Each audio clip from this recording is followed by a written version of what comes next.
आप सभी का स्वागत है। आप देख रहे हैं खबर समय जगत और मैं आपके साथ माही गौतम। एमपी के पूर्व मुख्य सचिव यानी सीएम इकबाल सिंह बैस की मुश्किलें कम होने का नाम नहीं ले रही हैं। पिछले दिनों भोपाल के कई बिल्डर्स और रियल एस्टेट का काम करने वालों के ठिकाने पर आयकर विभाग की कार्रवाई के बाद उनका नाम उछला था। आयकर विभाग की जांच में यह बात सामने आई है कि भोपाल के आसपास जमीन का खूब खेल हुआ है और अब इस पर राजनीति भी शुरू हुई है। मध्य प्रदेश समाजवादी पार्टी ने इस मामले में और जांच होने की बात की है। सपा के प्रदेश अध्यक्ष डॉक्टर मनोज यादव का कहना है कि भोपाल में पदस्थ कई आईएएस अधिकारियों ने रातीबर्ड और नीलबर्ड के इलाके में जमीनों पर निवेश किया है। रातीबर्ड, नीलबर्ड, मिंडोरी और आसपास के गांव ब्लैक मनी खपाने के एपिक सेंटर बने हुए हैं। आयकर विभाग के अधिकारियों को वह कागज मिले हैं जिसमें एसपी के पूर्व मुख्य सचिव इकबाल सिंह बैस और उनकी पत्नी के नाम जमीन खरीदी की गई थी। बताया जा रहा है कि यह खरीद फरोख्त बिल्डर राजेश शर्मा और उसके सहयोगियों के माध्यम से हुई थी, जिसके सहित कई बिल्डर्स पर पिछले दिनों भोपाल में आयकर के छापे पड़े थे। सबसे पहले हमारे देश के लोकतंत्र का चौथा स्तंभ जो हम लोग बोलते हैं, जो मीडिया जगत है, पहला स्तंभ है। इसको नए साल की शुरुआत में आज 2 तारीख है। सभी को बहुत बहुत बधाई और शुभकामनाएं। और हम लोग उम्मीद करते हैं कि हमारा देश का जो चौथा स्तंभ मीडिया है, ये अपनी भूमिका को आगे बखूबी निभाता रहेगा ईमानदारी के साथ में।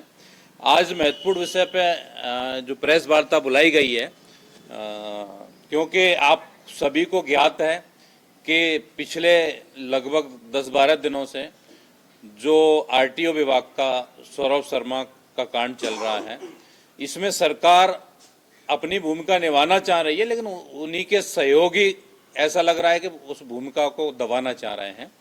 क्योंकि अगर आप देखेंगे तो जांच और एफआईआर से पहले लोगों के नाम सामने आ जाते हैं, क्योंकि सौरभ शर्मा के अलावा अभी तक कोई भी बड़े व्यक्ति का नाम सामने नहीं आया है। नाम सामने आते हैं, उन पर जांच नहीं हो रही है। क्योंकि अगर आप देखेंगे इकबाल बैस जी का नाम सामने आया था, लेकिन आज तक इकबाल बैस पे, क्योंकि सरकार के मुख्यमंत्री के बाद प्रमुख सचिव की भूमिका होती है, उसका नाम आना सरकार को भी घेरे में लाता है।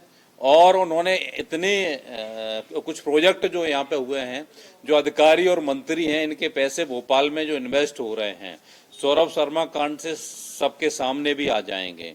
आप लोकेशनों को अगर देखेंगे, भोपाल के आसपास नीलबर्ड, रातीवर, मेंडोरा, मेंडोरी है ना, चंदपुरा, कोलार, अरेरा कॉलोनी जो क्रीम कॉलोनी है, इसमें रीसेल में जो प्रॉपर्टियां बिकी हैं, उन काफ़ी लोगों के नाम सामने आ रहे हैं। इनकी अगर सबकी जांच होगी तो दूध का दूध, पानी का पानी हो जाएगा।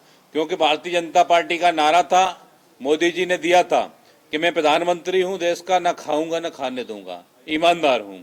तो यहाँ तो सीधी डकैती डालना है तुम्हारे अधिकारी और जो कर्मचारी जो जनता के लिए बनाए गए हैं सेवा करने के लिए, वो जनता का पेट काट के सिर्फ अपना पेट भर रहे हैं। इससे ज़्यादा शर्म की बात कुछ हो नहीं सकती है।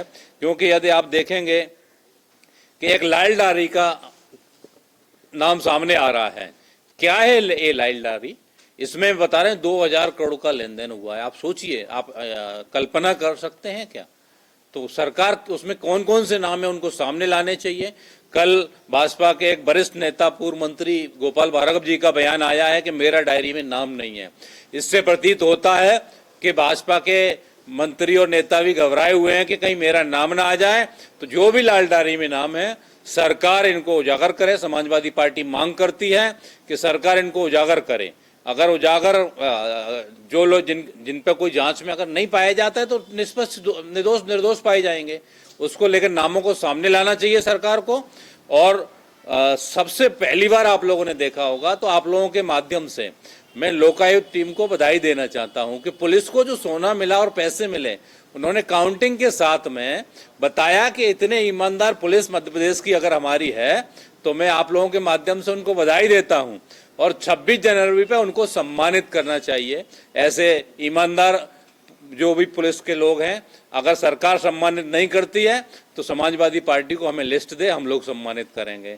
और क्योंकि पहली बार देखा गया है ऐसा कि छोटी छोटी चीजें गायब हो जाती हैं जब भी ऐसी जांचें होती हैं, कुछ भी होता है, लेकिन पहली बार उन्होंने सही सूचना दी। पुलिस वालों को भी, तो सबको सम्मानित करना चाहिए। और साथ में उन्होंने एक दो पुलिस वालों को वहां से हटाया भी है, तो उसकी भी भूमिका समझ में आनी चाहिए कि उनको क्यों हटाया गया है। भाई क्या वो गलत गड़बड़ी करने वाले थे? तो मेन मांग समाजवादी पार्टी करती है कि नए साल की शुरुआत हो गई है। मैं मुख्यमंत्री जी से भी कहना चाहूंगा कि लोग बता रहे हैं कि आप इस जांच को निष्पक्ष करना चाह रहे हैं, लेकिन आपकी पार्टी के नेता ही जांच को गुमराह कर रहे हैं, क्योंकि जो 4 आरक्षकों के नाम सामने आए हैं उन पे एफआईआर अभी तक नहीं हुई। एफआईआर होने से पहले उनके नाम मीडिया से लेके बाहर लीक आउट हो जाते हैं। ये कितनी बड़ी आप देखेंगे तो शासन प्रशासन की कमी है। इसमें अधिकारी आपको सपोर्ट नहीं कर रहे हैं। क्या ट्रांसफर जो हुए हैं इसी का एक कारण है कि आपने आनंद फानंद में जो इतने पहली बार इतने ट्रांसफर हुए हैं उसमें एक साथ जो 38 ट्रांसफर हुए हैं, कि क्या इसी का कारण है आपने इतने बड़ी संख्या में? आप पिछले 20 साल में देख लें कि एक साथ इतने ज्यादा ट्रांसफर कभी नहीं हुए हैं। तो समाजवादी पार्टी यही मांग करती है कि इस जांच को सामने लाए। और यदि आप देखेंगे, आप जो इकबाल वैस जी एक प्रोजेक्ट जो चल रहे हैं जो सरकार के, उसमें उनका जो नाम सामने आया है, मैं आपको नक्शे के माध्यम से बताना चाहता हूं कि वहां पे ग्रीन बेल्ट है, 10 साल से परमिशन अटकी हुई थी।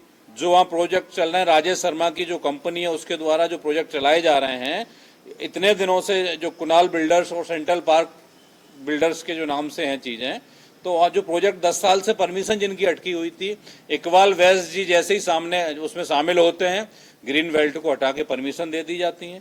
एक आपको नक्शे के माध्यम से मैं नक्शा दिखा रहा हूं, आप इसको मीडिया में कवर करें।